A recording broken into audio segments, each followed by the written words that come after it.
This is a very bad one, but maybe it's funny. There were two people selling furniture in the market. And the first person asked the second, I don't know how you manage to sell it so cheaply.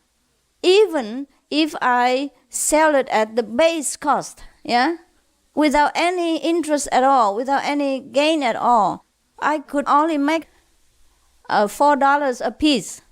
And you sell it for $2. How come? So the other person said, well, you should learn to do it like me. I go and steal it. I can sell at whatever cost. Terrible, terrible, huh? Is that a bad joke, huh? I think this finished now. Oh, there was a child who was running around making a noise in the library. So the mother called her and said, shh, don't make so much noise. People cannot read. So she said, if they cannot read, what are they doing here?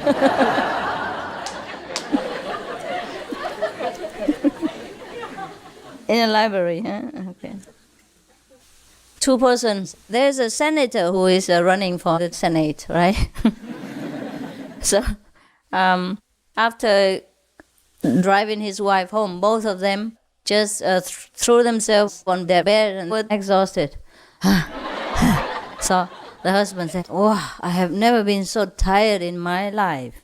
Now the wife also said, oh yes, I can't remember the last time I have been so tired like this. So the husband, senator, said, well, I am tired because I have to read the speech 7 times, but you haven't done nothing. How come you're tired? So the wife said, yeah, because I have to listen to it 7 times.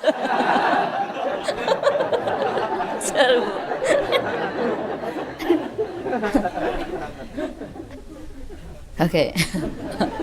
So one of the candidates was going from house to house to try to advertise himself. Yeah. And so giving people the introduction of his life and literature, one by one. One time he went into a house, and then he had not even opened his mouth, and there was a big dog already in the open. The dog smiled and barked at him loudly and chased after him. So he threw his literature back to the woman and ran. So the woman said, what are you running for? And the man said, Congress.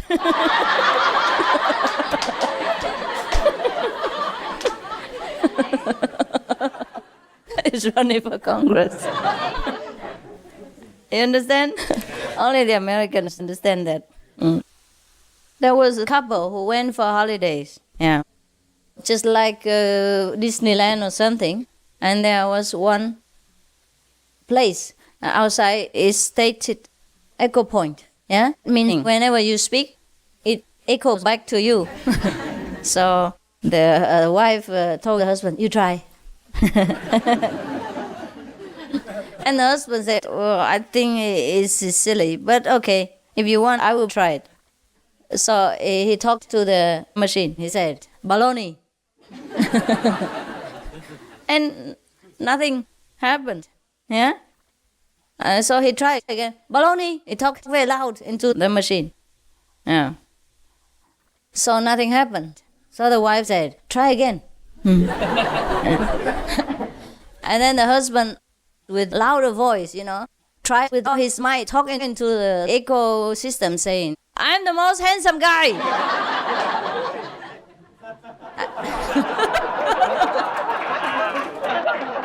And you know what happened? And then now, both of them heard the echo back, baloney.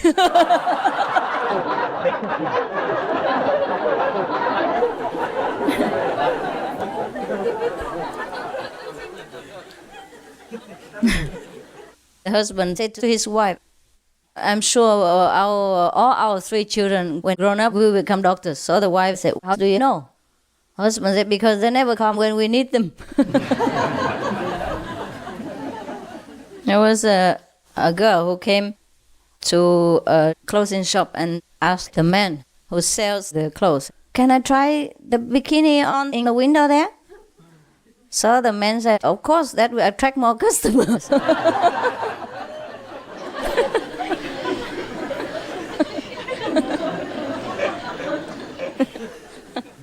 You get it or not? This is a play of words. All right. So let's see, where were we yesterday? Now let's become serious and try to be Buddha, okay? Where were we yesterday? 38? 39? Yeah. Okay, now, number 40. Now is the Buddha time, okay? Number 40. You remember all this, yeah? Let's introduce a little for those who didn't hear yesterday.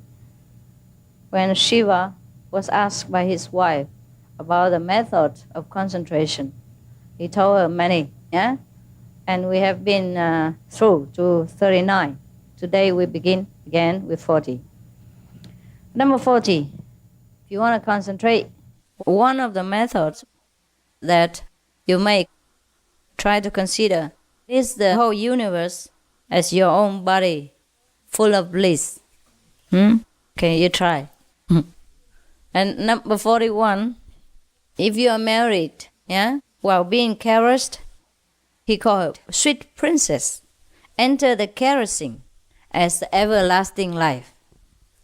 Just try to turn the situation around so you don't sink into the physical pleasure, but enter the pleasure just as much as the everlasting life. Then you just remember the everlasting life. And whenever you feel like your sense begins to draw you into the physical sensation, then you just stop right there. Stop that. So that's how you block the door of sensations, if you want to. All right? Number 42. At the beginning of sexual union, keep attentive on the fire in the beginning and continuing to avoid the embers at the end. Understand? No. Okay. If you don't understand, then I don't. What he means is that this is another kind of practice people use in Tantra Yoga. People think Tantra Yoga people indulge in pleasure seeking, but it's not true. What they try to do is to satisfy the mind, but not exhaust their body and energy. Maybe they are engaged in sexual activity, but they never let the energy flow out into the empty physical world by not finishing the act of sexual union. You understand? If you don't understand, you're going to ask your doctor. I can't. I can't tell you everything here. If you don't understand, it's good. And you don't have to understand, all right? It's for married people, if they want to practice this. Because sometimes some people cannot avoid having sexual union together due to their body function. And some people have more sexual desire than other people. I have read in the newspapers somewhere that lately in America they have done some research, and the result is that 1 out of 10 couples in America don't have sexual activities together. Or sometimes they have it in the beginning, and maybe a year or many months later they stop it altogether, and they're happy without. Not that they cheat on each other, but they're just happy, they're finished. Maybe the time is up and they don't need, they don't desire, they don't have any craving for this sexual drive anymore. And they exist together as husband and wife, but they don't have any physical sexual interaction with each other. That's in America. Maybe elsewhere it's the same thing. Just because people don't do research doesn't mean that it doesn't exist. Therefore you see the nuns and the monks and the priests and the sisters of many different orders, they also exist as human beings, but they don't have sexual appetite. That happens. In case you do, the master here advises that you should not burn up your energy by letting your pleasure come to the climax end. Maybe you love each other and perhaps proceed with the sexual act, but don't finish it. Just like continue to do it but don't finish. And then therefore preserve the desire for each other still all the time. But not exhausting each other and yourself by releasing the energy from within. You understand what I mean? Yeah. Okay. If you don't, then try to ask your doctor about what I mean. Or I tell you in private. Number 43. You do understand? Yeah. Okay. Okay, let me make it clearer. When the husband and wife have intercourse with each other, right?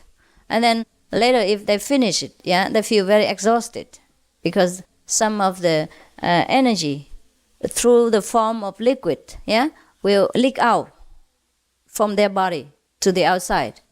And that makes them very tired and exhausted. And they age very quickly.